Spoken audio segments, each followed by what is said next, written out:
Hi, I'm Matt Killian, MoDOT Area Engineer, here to talk about improvements to the I-70 and I-435 interchange, which will begin in early spring of 2019 and continue until December of 2020.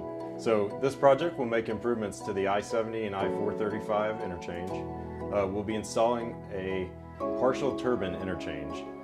Now this concept removes the left-hand exits, installs some other safety improvements, and we'll be replacing bridges within the interchange. So this partial turbine interchange will remove the left-hand exits on northbound and southbound 435, and we'll turn those into a more standard interchange exit.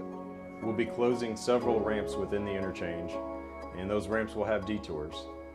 These ramp closures are significant. So the westbound I-70 to southbound 435 and the eastbound I-70 to northbound 435 will be closed throughout the project. So as far as impacts to visitors to the stadiums, impacts in 2019 will be minor. Impacts in 2020 will be greater, with some closures of the loop ramps that feed directly to the stadiums.